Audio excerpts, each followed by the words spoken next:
recharging para sa lahat ng mga practitioners na Art of Life 172 para sa mas higit na malakas na enerhiya na pumasok sa katawan, physical at saka spiritual na katawan. At masyadong mahalaga para sa lalong-lalo na sa physical na katawan. Kailangan na malakas ang enerhiya para maging malakas din ang bawat cell ng katawan. Nasa sinasabi na natin na ang ongoing planetary ascension ngayon ay malakas ang enerhiya at kailangang makasabay ang tao sa malakas na enerhiya na gumagalaw ngayon sa ating kapaligiran dulot ng ongoing activation of energies. Kaya sa physical na katawan, pagpalakasin natin ang ating enerhiya, mayroon tayong gagawin ang paraan ng inner cultivation. Naturally, ang ating planeta ngayon, malakas ang activations of advanced divine connection sa presensya ng mga anghel sa langit. Ito lang mas simple sana pag practitioners tayo ng angels contact and connection ay madali natin maintindihan ang mga bagay na ito. Ngunit pag hindi tayo nag-practice, wala tayong karanasan ng angels contact and connection, medyo malito din tayo kung ano ang mga ibig sabihin nitong ating mga sinasabi ngayon. Presensya ng mga anghel sa kalangitan. At if you are seekers doing inner discovery, parang mag-attract ang iyong isip at puso na malalaman ang mga bagay na ito. Ngunit, if you are one of the skeptic people, and then you would say, kasinungalingan yan. May mga makikita bang mga anghel dyan sa kalangitan? Ang mga scientists ngayon ay exploring, looking for evidence of mga presensya ng mga higher beings, looking for evidence ng mga buhay nasa ibang mga kalawakan, nasa ibang mga planet or star system. Pero sa atin na nag-practice ng angels contact and connection, iba ang ating mga karanasan. Na sana itong mga karanasan natin ay masaksihan din ng ibang mga tao para mabuksan ang kanilang mga espiritual na kamalayan. Nang dahilan na yan ay lubhang kailangan ngayon sa paghahanda ng mga tao para sa mga malaking mga mangyayari sa hinaharap na talagang hindi maiwasan, talagang magaganap sa panahon na darating. Kaya isinugo ng Supreme Master sa atin na ito ay ipaalam sa karamihan ng mga tao hanggat sa makaya natin upang sila din ay makapaghanda. Kaya ipinaturo ngayon sa lahat ng mga nakapasa ng Angels Contact and Connection ang mga aral ng Art of Life 172, hindi art ng distraction. At ito ay tinatawag ng Art of Life kasi ito ay talagang art. The art of getting healthy, body, mind, soul, and spirit. In fact, hindi lang body, mind, soul, and spirit. Pati na rin yung sinasabi natin 7 dimensions of the soul. Kaya you are 7 dimensions of the soul at present life evolution. You are 7 dimensions of the soul.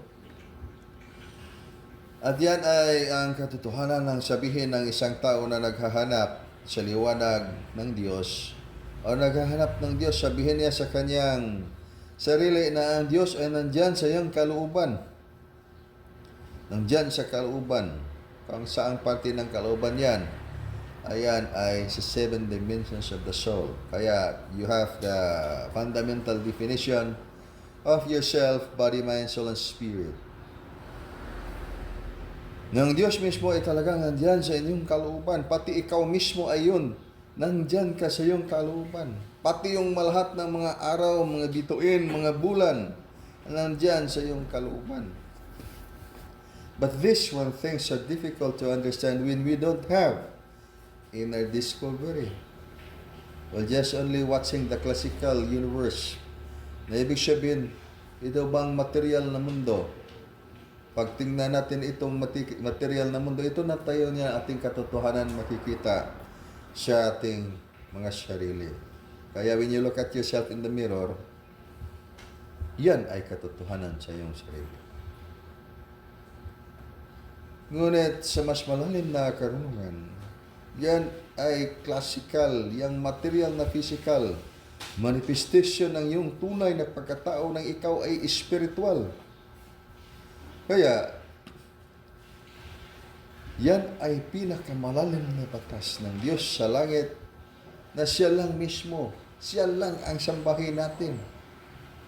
Huwag tayong magsamba ng araw, bituin at bulan. Bakit man at anuman ang kahulugan nitong mga salitang ito? Huwag sambahin ang araw, bulan at mga bituin. Kasi this is important thing na kailangan natin i-discuss. Kasi maraming nagkamali nito na mag-practice ka ng angels contacts and connection. Ang sabi nila ay sumasamba tayo ng araw, bituin at bulan. Hindi yan ang ibig sabihin ng art of life. Kaya nga art of life is not blinding ignorance. Ito ang tanong, when you are watching the sun, moon, the stars, nasa labas ba yan ang mga araw, mga bulan at mga bituin? Dito sa ating galaxy, isa lang ang ating araw na makikita sa atin. And Milky Way, ito yung ating araw na makikita. Pag araw, makikita natin yung araw. Ngunit napakaraming mga araw. Ang ibig sabihin ng Sun 72 SD or 72 Spiritual Division ay araw. At yan, pag mag-practice tayo ng angels, contacts, and connection, ay sumasamba tayo sa araw. Ang sagot niyan ay hindi. Hindi yan nangangahulugan. Nang dahil ang araw, bulan, at mga bituin ay yung physical manifestations. Bagaman sa iyong katawan, you have the cells.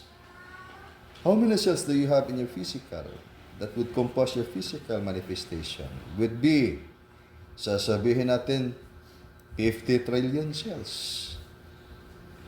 Palagay natin yung araw, isa sa iyong mga cells sa katawan. Kaya kailangan ma-activate mo ang iyong advanced information ng araw nandiyan sa loob ng iyong katawan. At ang ibig sabihin na huwag sambahin ang araw nga yan, ang araw ay isa lang sa katotohanan ng physical manifestation ng iyong spiritual. Kaya ano man ang ating sambahin? Sambahin natin ang tinatawag na Supreme Universal Name na ibig sabihin yan, San Patiran. Pag ating tingnan, pag isulat mo yan, that is an acronym. San for the Supreme Universal Name. That refers to the only Supreme Absolute. Then if you look at the entire heavenly body, then you could say, how much the percentage, pag kunin natin ang percentage sa kabuuan ng mga bituin, mga araw na makikita natin sa kalangitan, mga planeta, compared to the ultimate truth, compared to the wholeness of the cosmos.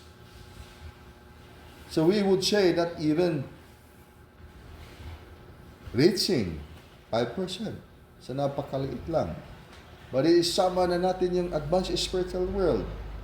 Then could we be able to get 0.01%? For the truth of the sun, the moon, and the stars we could see in the heavens.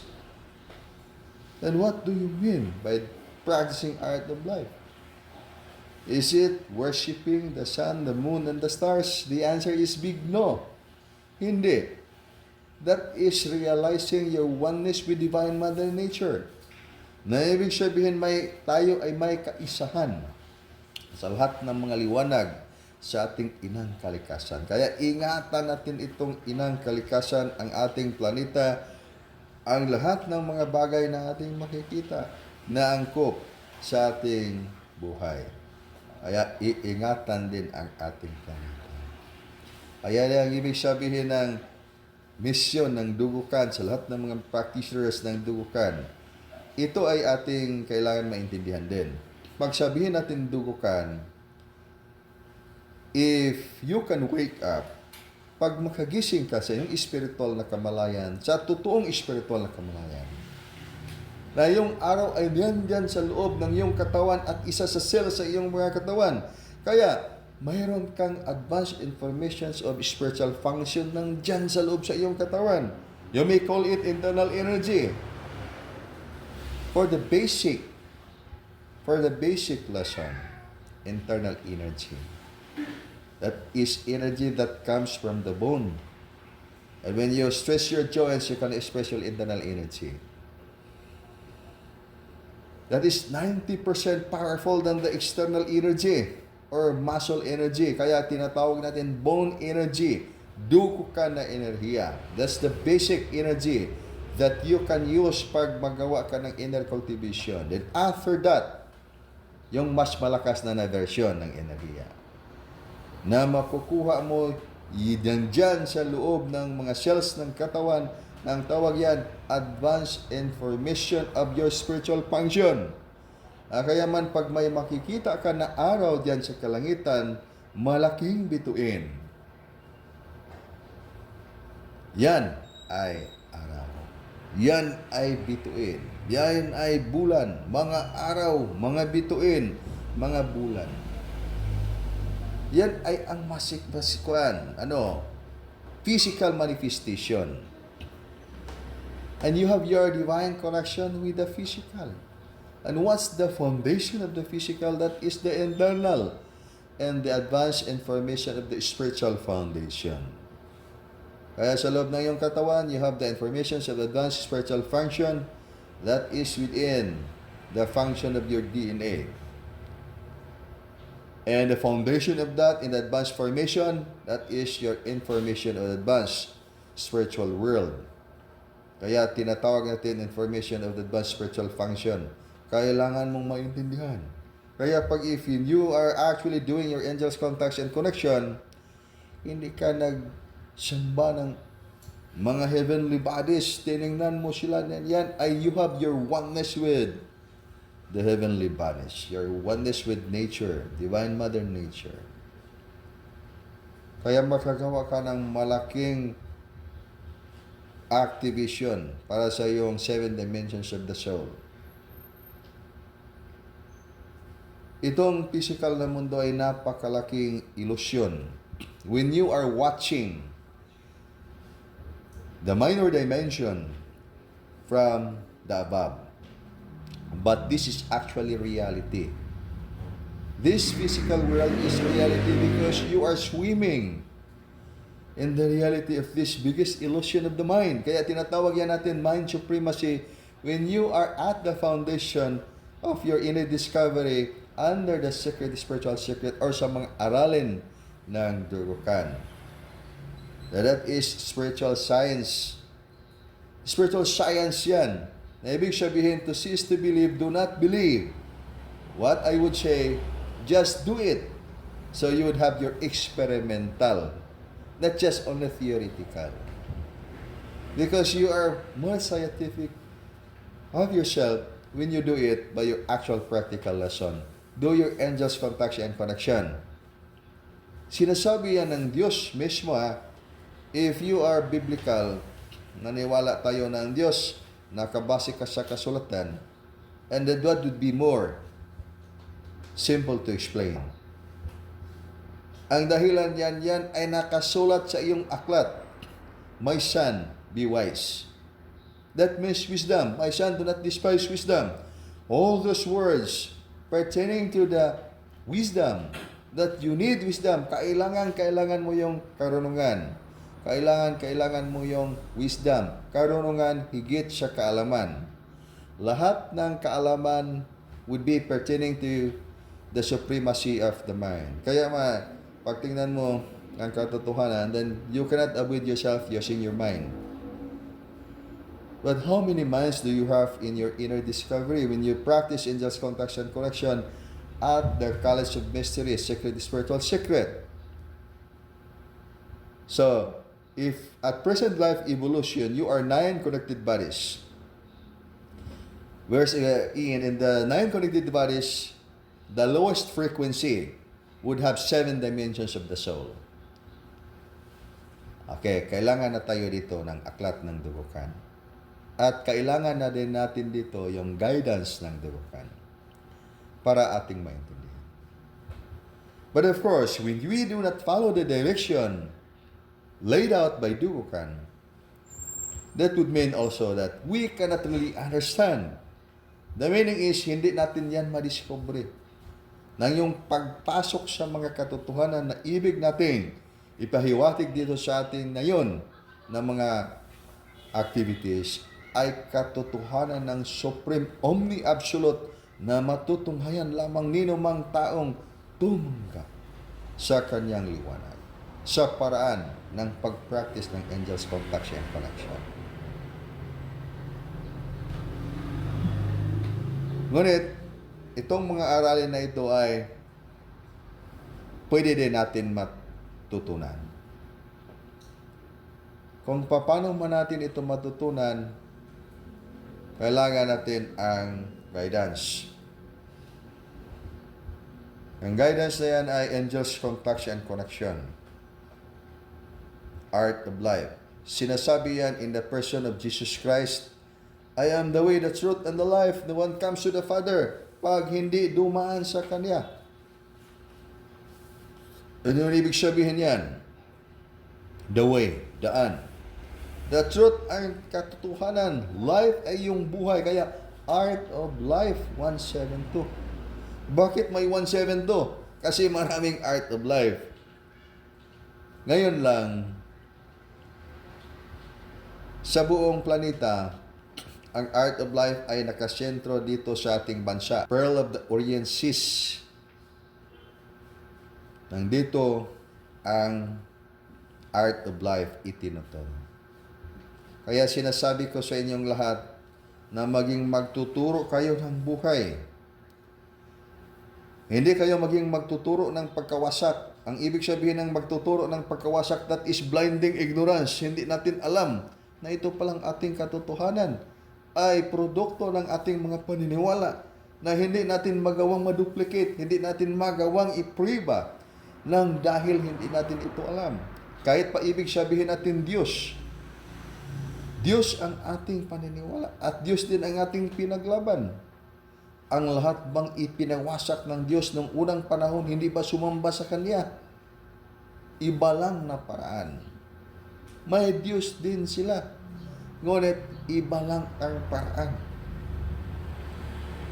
Kaya sa mga digmaan ng mga katotohanan, sino man ang magwagi sa digmaan ng mga katotohanan? Ang precise answer for that, para hindi tayo magkamali, ang magwagi ang pinakamakapangyarihan. Kaya dumaan sa digmaan para malalaman kung sino ang pinakamakapangyarihan. Yan ay mababasa natin sa mga kasaysayan. Kaya when you are relying your IQ, ano bang meaning ng IQ? Ano ba meaning ng IQ? Intelligence. Quotient? Intelligence? Quotient. Ay, akala ko quotient questionable. Intelligent questionable. Quotient intelligence pala. Kaya when you are relying your IQ, is it the IQ can grasp the spiritual intelligence? Kaya ako, I don't believe in IQ. I only believe in quotient intelligence questionable because we have two minds. It is the fact that we are not relying in IQ. We are relying in the force of the Spirit of the Supreme Infinite. Na ibig sabihin, when you are psychic, that is not IQ. IQ ba yung psychic ability? Pag may IQ ka, then you have to calculate the present, not the future. But then, you have to calculate what's going on. You have the data, and you would not predict. But if you have the spiritual foundation, you can foresee the future. Na ibig sabihin, that is not IQ, that is spiritual intelligence. That is your spiritual understanding beyond IQ, beyond questionable, or questionable intelligence. But of course, so much people, as I would say, lahat ng mga tao ay talagang intellectual. Lahat ng mga tao ay mga bright. Kaya, huwag tayong magpatalo sa ating mga argumento. Kaya pag dito pa tayo ngayon sa debate, ay sobrang lawyer pa tayo. Napakagaling natin sa debate. Then pag uwi natin sa bahay, wala na tayong bigas. Wala na tayong maluluto. Then sabihin natin, nanalo tayo sa ating debate. Ngunit, talo din tayo nang wala na tayong makakain sa bahay. At then, pagdating ng panahon, nagka-ulcer tayo, nagkasakit, at then wala na tayong magagawa.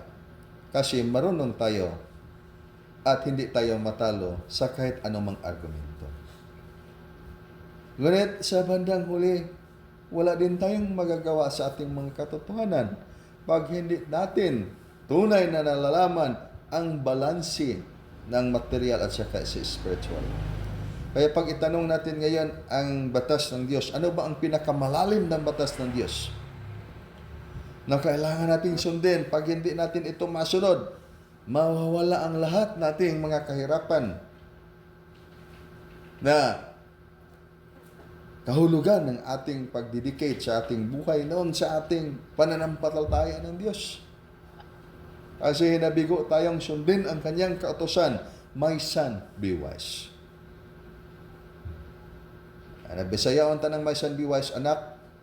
Parang, symbol kayo pagka-istorya ba? My son, be wise. Anak, kanang gamitang mong ulo, use your mind. Anak, maging may karunungan ka. Kasi ang itong mga tao na mga masyadong masunurin ba sa ngalan ng Diyos? Kasi pati demonyo ang magsugo sa kanila and they're pretending to be an angel of light. Kaya sinasabi din yan sa kasulatan, even Satan himself is pretending to be the angel of light. Even Satan himself pretending as an angel of light. Kaya that means pretending. And then sino bang mga manloloko? Pag wala tayong karunungan, walang wisdom, ayan, madaling maloko. Kaya marami ang sa atin ay mayroong colonial mentality. Then, paano man natin mapalakas ang ating pundasyon? Pundasyon sa ating bansa, pundasyon sa ating mismong sarili. Na hindi tayo makanker, hindi tayo matalo sa ating mga kalaban. Unang-una, alamin natin kung sino ang ating mga kalaban.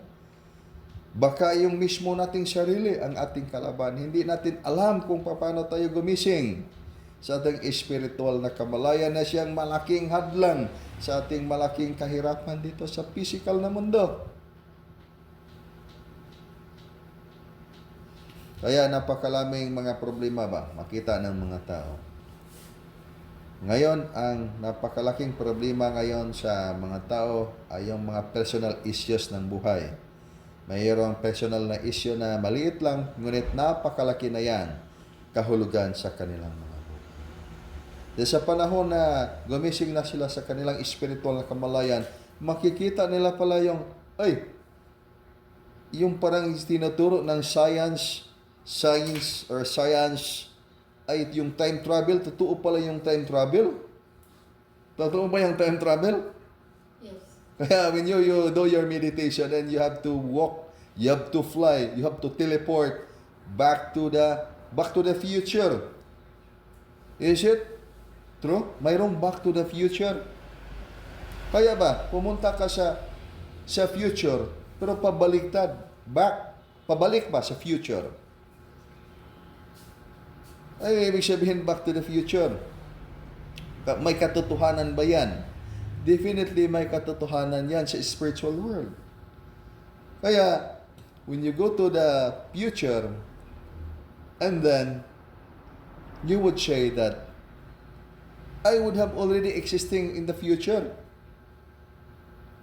And then when you visit your life in the future, in your advanced spiritual study, and you can visit your life in the future, and even to the point that you would become the father of yourself in the future. Kaya ikaw ay anak ng iyong sarili. Is it true?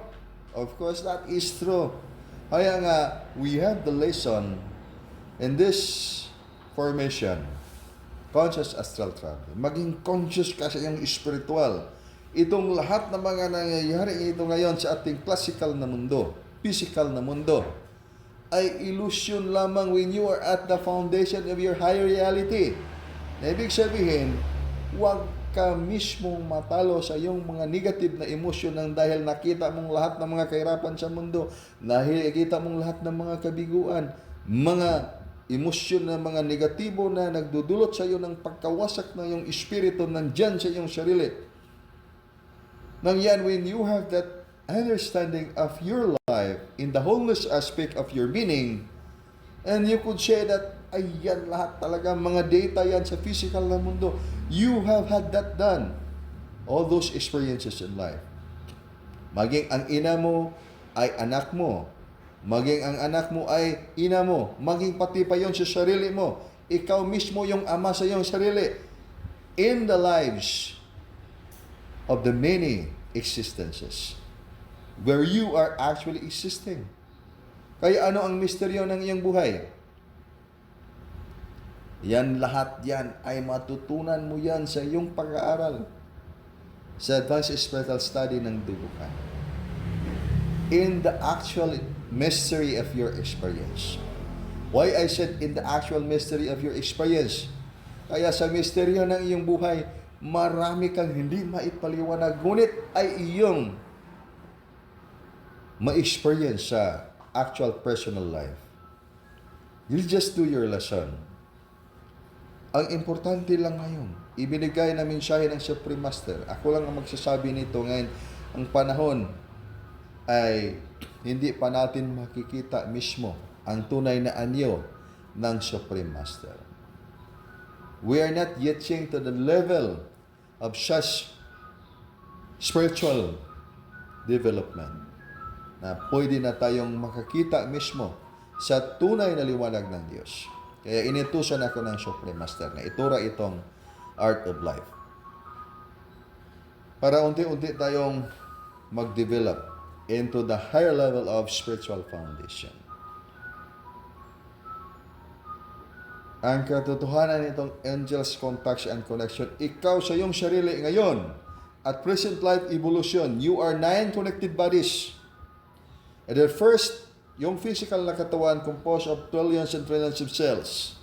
In the cells, mayroon kang advanced information of your spiritual function. Kaya, when you do your conscious astral travel, mag-jerk yung physical na katawan mo, mag-accelerate yung energy, pag-revolution ng enerhiya, and then ma-enlighten ka. Makita mo yung liwanag kahit nakpikit ang iyong mata. Then makikita mong iyong liwanag. Umiilaw. At then mahulog ka doon sa langit. Hindi ka mahulog doon pababa. Mahulog ka ba doon sa langit? Pagkahulog mo, and then nahulog ka sa langit. Doon ka sa bituin. Nahulog ka sa bituin. Hindi ka nahulog dito sa planeta. Nahulog ka dito sa ibang mga planeta. Kaya you have that actual experience. And then, you can remember everything. That's why, mahirap talunin ang mga pagsubok ng buhay pag wala kang pundasyon ng spiritual. Nang dahil matrap ka sa mga illusion ng emosyon. Usually, the illusion of the negative emotion. And then the emotion of the negative illusion. Napakaraming mga illusion na magbibigay na yung negative emotion. Lalo na pag magkasakit na ang tao. So ano ang pinakamabisa ngayon na gamot na hindi lang physical na katawan ang iyong gamutin? So, only the spiritual energy. Inner cultivation. The spiritual energy na makukuha mo sa sabi ni Lobas, makukuha mo sa inner cultivation.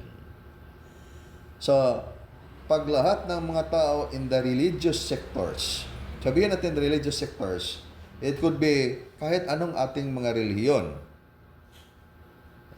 We could be in the different religions, coming from different religions. Pati na yan lahat ng mga spiritual practitioners, sa lahat ng mga sekto or sekta ng mga spiritual practitioners. Pati mga atheist is lahat ng mga walang paniniwala. Agnostic, lahat yung mga neutral. Yung neutral ay yung pinaka-safe. Pwedeng may Diyos, pwedeng walang Diyos, ay observe lang tayo. Ngunit, pag ang naturalness sa ating katawan ay humihingi na ng gamot na makalunas ng mga sakit ng ating physical na katawan at kaluluwa na katawan, ay hindi na yan magawa ng isang tao maging neutral. Kasi pag gutom ang tao, biological needs, ay kailangang maghanap ng pagkain to sustain life. So, kailangan tayong maghanap ng mga pangangailangan ng ating kaluluwa. Ano-ano ba ang mga bagay na kailangan ng ating kaluluwa? Sa pag-physical na katawan, kaluluwang may physical na katawan, kailangan natin yung mga pagkain, vitamins, nutrients, minerals, para maging malusog. Ngunit anong pangangailangan ng kaluluwa na hindi physical na katawan? Kundi light body of the soul. Ang kailangan ng light body of the soul, ang tinatawag natin force of the spirit of the supreme infinite, or in religion pa, religious term, kailangan natin na Holy Spirit, the power of God. Pag walang power of God, ang kaluluwa ay sadyang mahina, napakahina na kaluluwa. Spiritual energy. Walang spiritual na enerhiya. Kaya kailangan pakainin rin ang ating spiritual na kaluluwa. Ang tawag niyan is energy body na kaluluwa. Kaya ako, this would be part of my revelation lang na practical at basic. Para atin lang na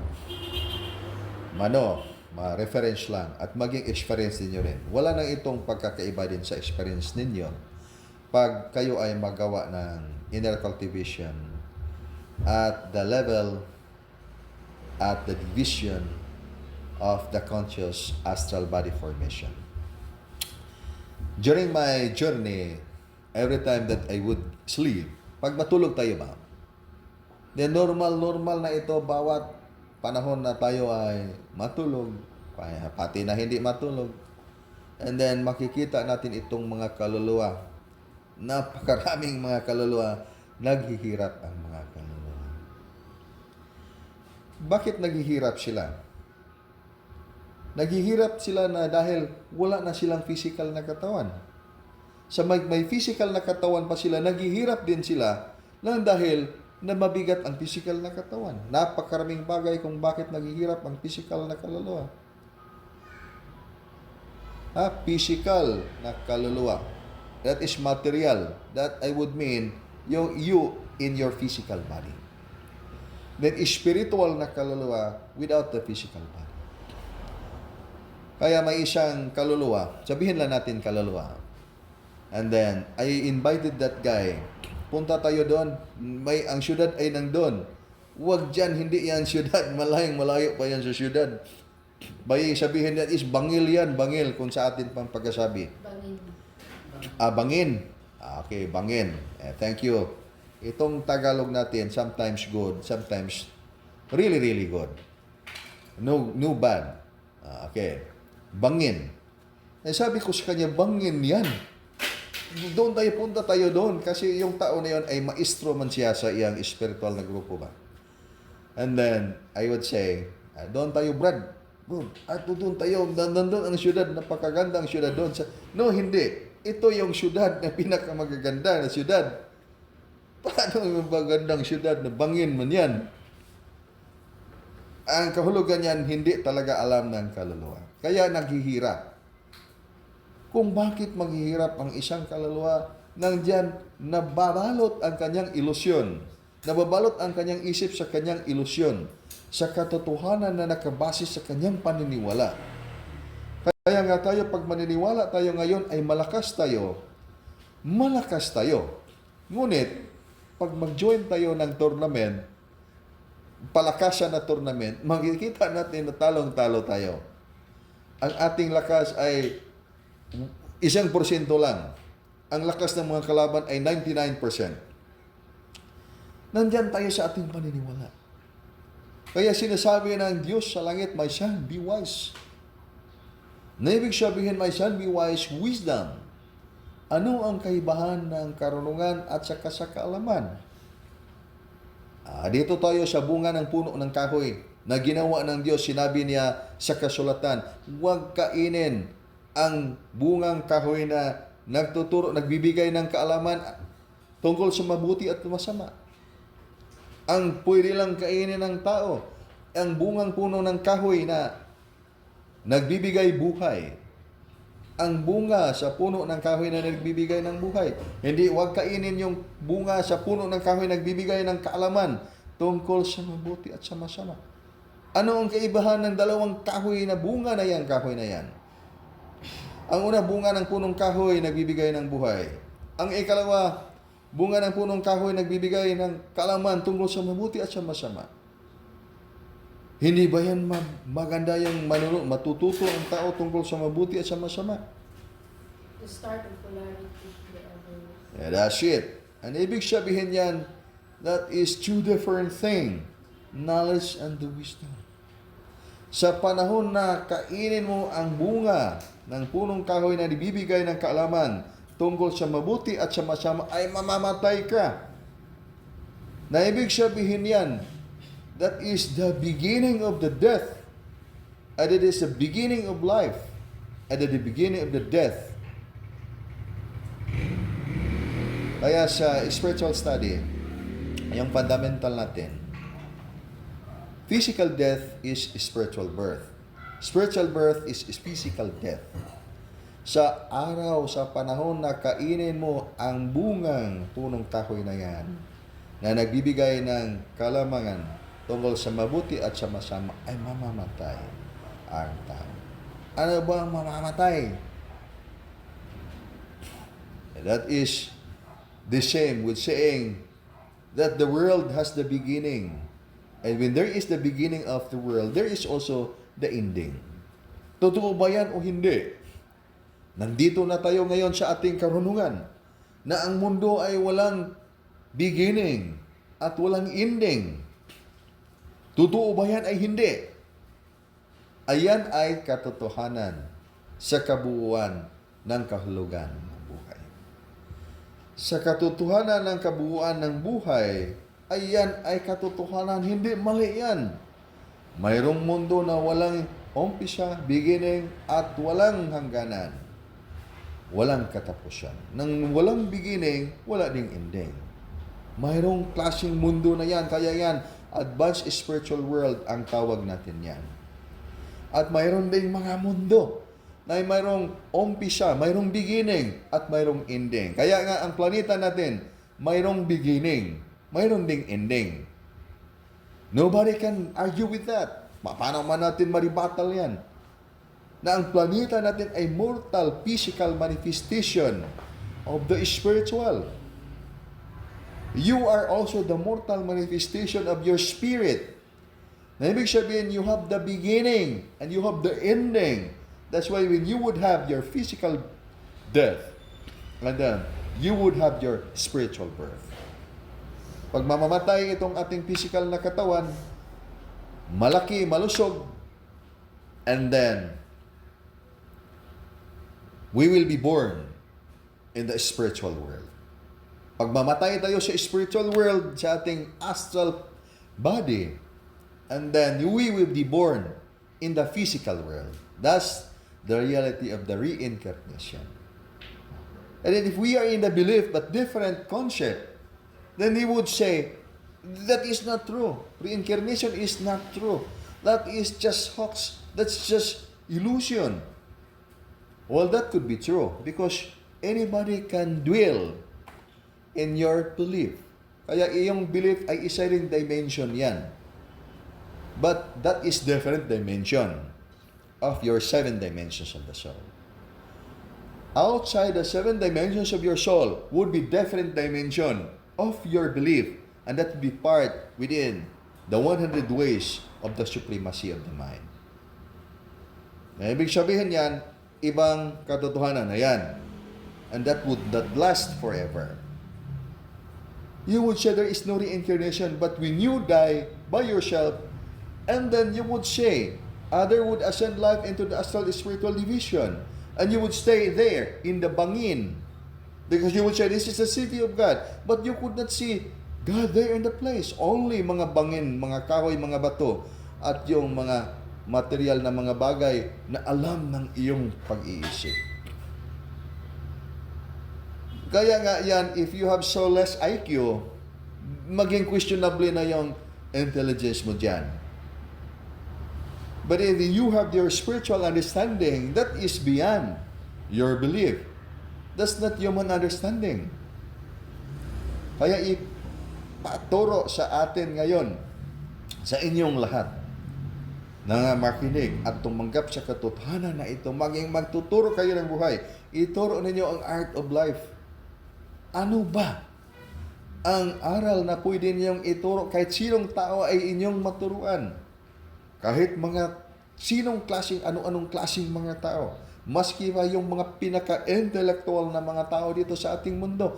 Maski pa mga engkanto, mga alien. At the 7 foundation of the soul ay pwede niyong turuan. Except for the higher beings.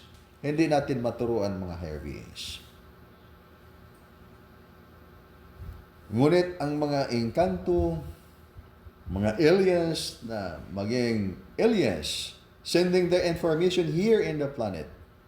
And that would be subject for debate, pag mayroon bang katotohanan yan or wala. That's why scientists, physicists are looking for more evidences of extraterrestrial beings getting closer with the planet or entering the planet.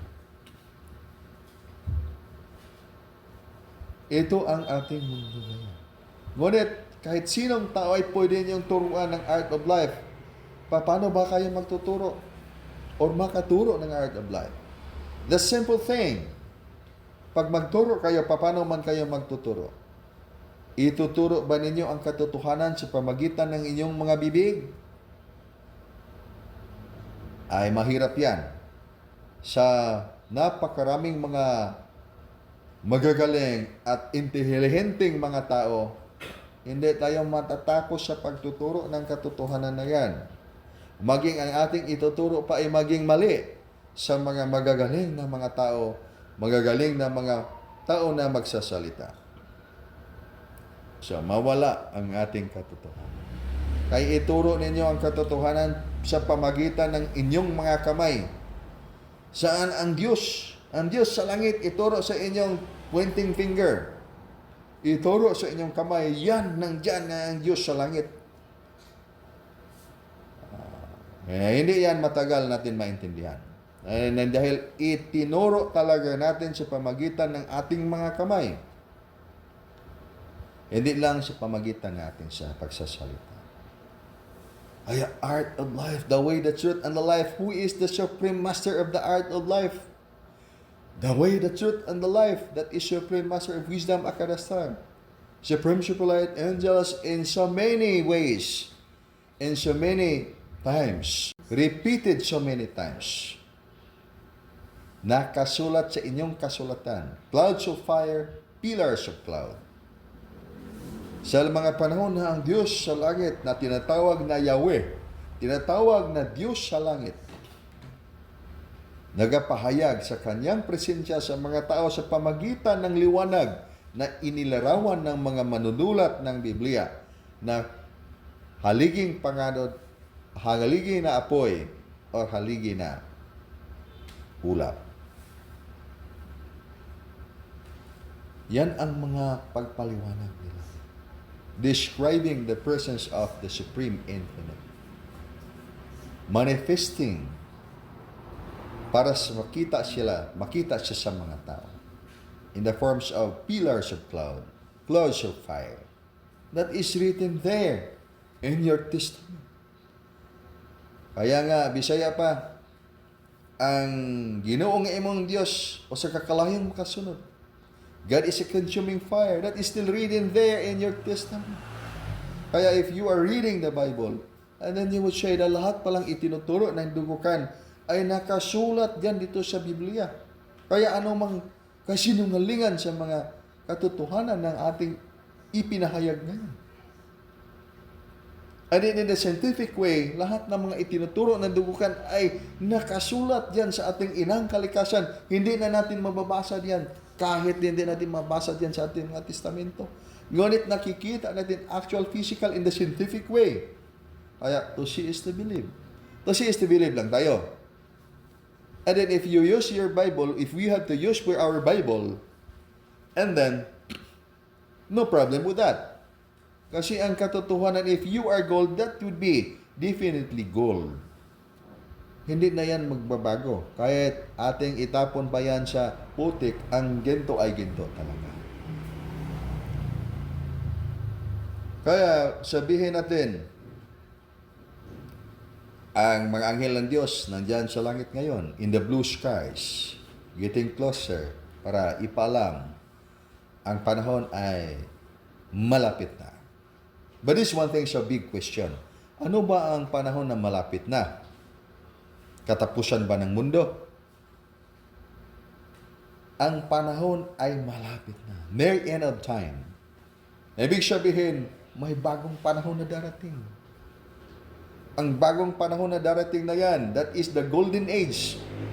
Na ibig sabihin, may energy shifting na mangyayari. Yung mga obsolete ways ay magbabago ng lahat. Nakasulat din yan sa inyong mga binabasa. Binabago na ng Diyos ang lahat. Kaya darating ang panahon. So, closer by this time. May panahon na darating. Bagong panahon. Ang tawag sa bagong panahon na yan, super advanced spiritual world para sa mundo ng mga tao. In contrast with that, super advanced technology. So ano man ang ating kailangang paghandaan yan? Is it so advantage for us na so much advanced spiritual world and so much advanced technology? Ang ating paghandaan yung art ng pagkawasak, iba't ibang disiplina, 200. Ang daan na ito is, tinatawag na ito na daan, the way, the truth, and the life. You have to ascend your life in the higher dimension. Ibig sabihin, ang iyong consciousness, energy, light, life, ay umangkat sa antas na level ng sibilisasyon na yan, na tinatawag na higher beings. Not in the lower level of spiritual foundation. Because walang tinatawag na lower level of spiritual foundation at that time. Except na pagkawasak. So maraming mga kaluluwa, ang yung anong mangyayari sa mga kaluluwa na hindi makasabay sa frequency at hindi makapasok sa mundong ito. Unless pag mapasok sila sa astral spiritual division. Pero lahat ng mga kaluluwa na hindi makapasok sa astral spiritual division, dito lang sila sa astral spiritual world. Within the supremacy of the mind, ay talagang ma-wipe out, ma-cleanse up ang mga kaluluwa. Kasi that is discipline yan, mental discipline yan, or spiritual discipline yan. Yan talaga yung naturalness ng buhay. As ordered by the Supreme Absolute. Kaya mayroong Supreme Council ang langit. Pag tingnan ninyo yan, yung mga anghel dyan sa kalangitan ngayon, makikita ninyo sila when you practice angels contact and connection. Napakalapit na yung What's a Divine Revelation Anniversary. That would be on Monday, tomorrow. Ugma. Bukas. Pero pag atin na yung pagsamantalahin itong time. What's the time by the way? Isang oras na ba tayo nagsalita? 11:04. Ah? 11:04. Ano, isang oras na? Sometimes when we speak, lampas isang oras. Kaya kasi naman yung tao pag hindi nila gustong ating sasabihin, they'll just watch and listen for a few minutes, and after that, isang oras ito, matagal. Okay, so we still have 10 minutes more. So, itong mga anghel ngayon, nandyan sila ngayon. They're actually following the order of the Supreme Council of hindi na lang natin sabihin anong Supreme Council. Supreme Council ng Diyos.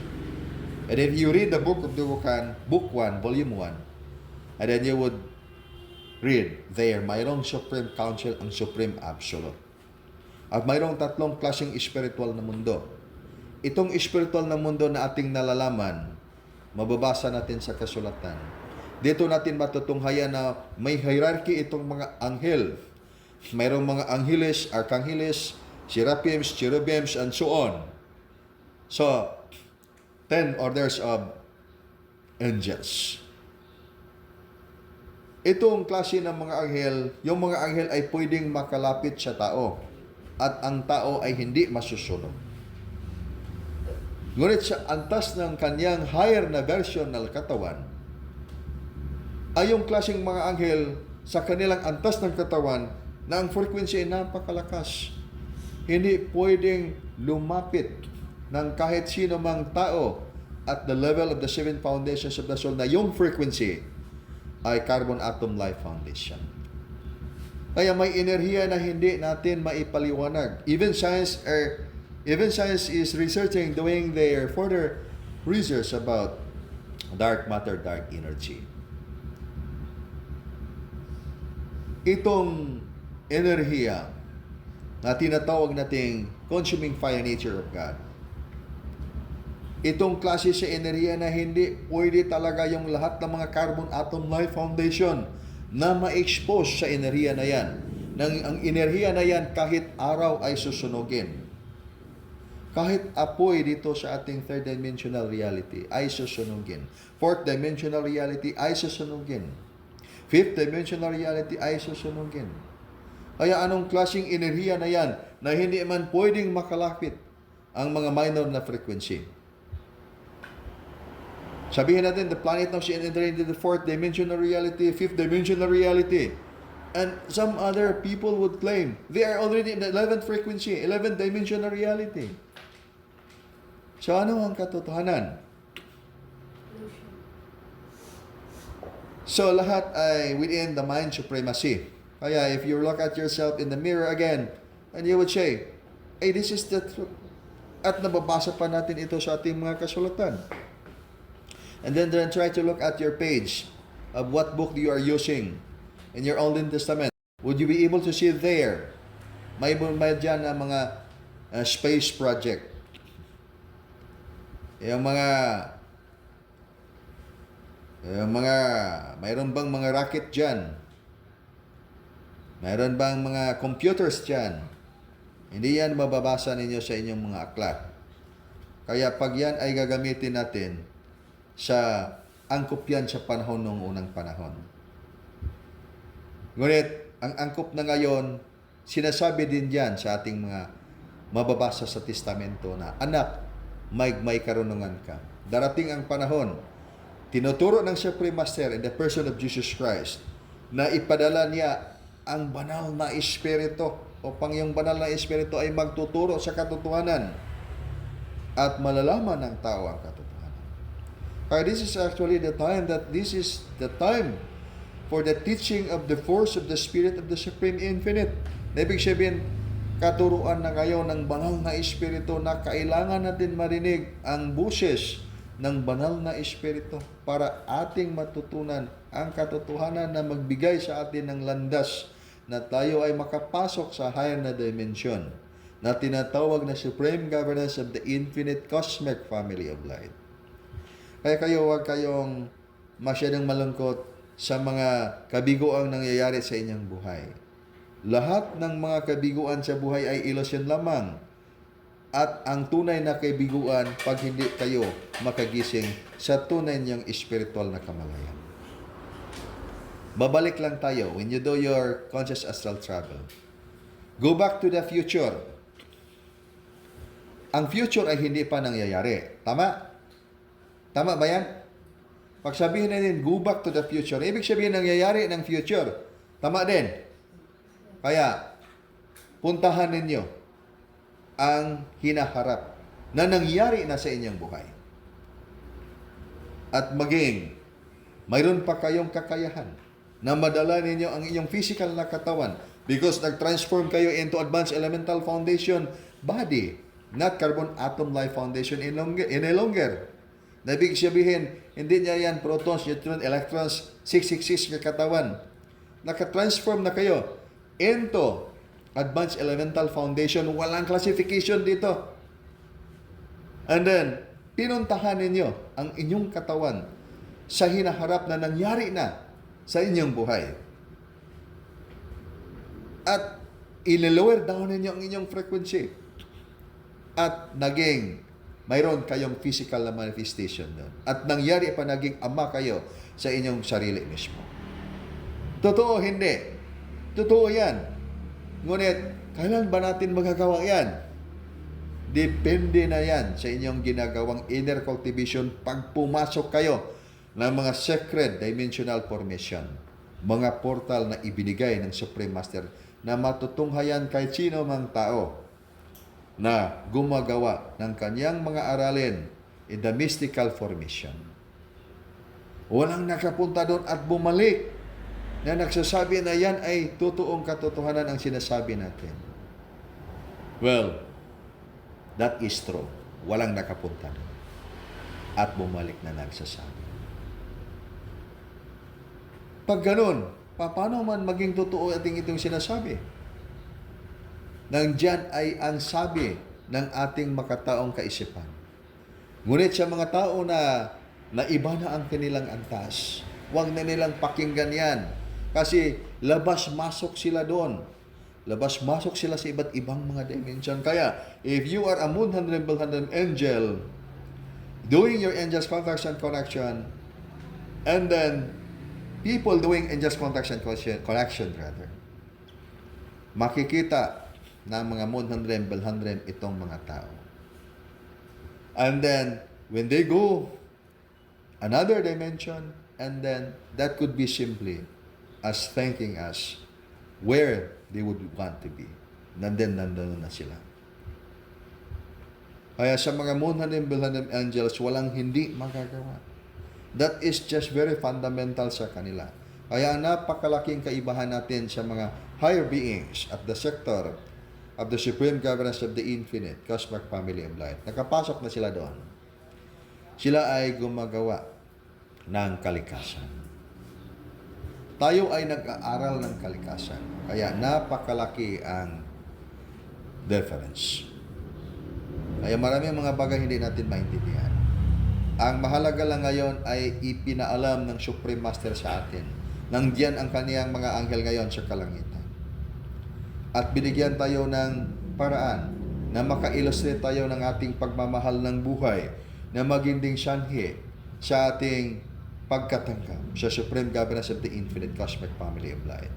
Mayroon tayong matutunan na unconditional love na makatulong sa atin na mayroon tayong pagkasatapataparan ng ating mga kaluluwa. Matutunan natin ang tunay na pagmamahal na hindi nagbibigay ng mga kondisyon sa ating mga kapatiran.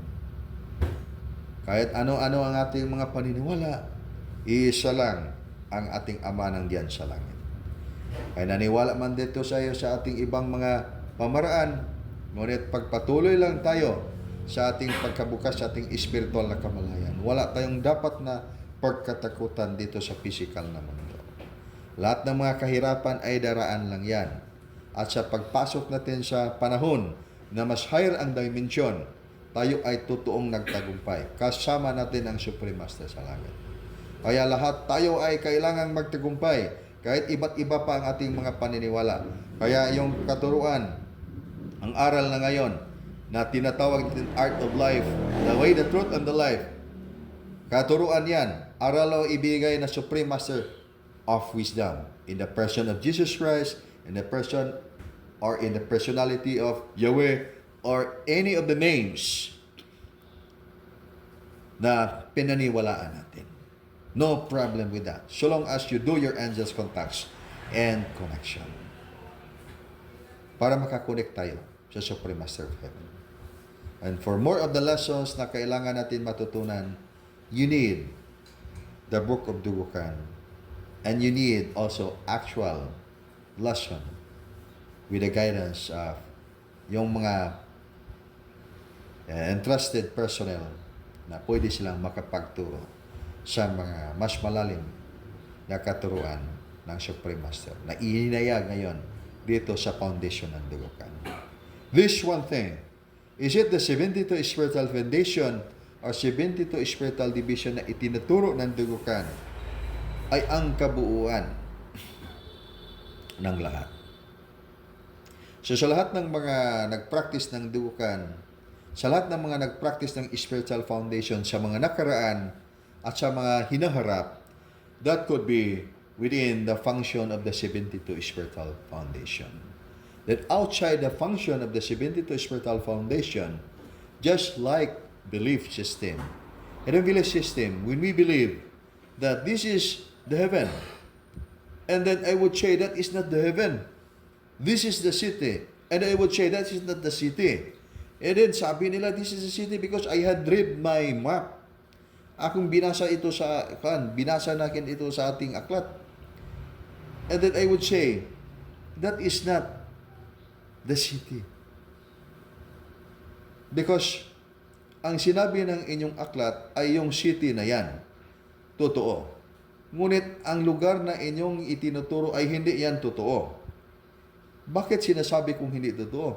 Kasi bangin lagi yan, bangin. Hindi yan ang syudad. Ang syudad ng Diyos, tinatawag yan Supreme Governance of the Infinite Cosmic Family of Light. Ang mga nakatira ay mga moonharem, belharem angels, inilarawan ng hierarchy of the angels. Angeles, Archangeles, Seraphims, Cherubims, throne, hanggang sa ikasampo.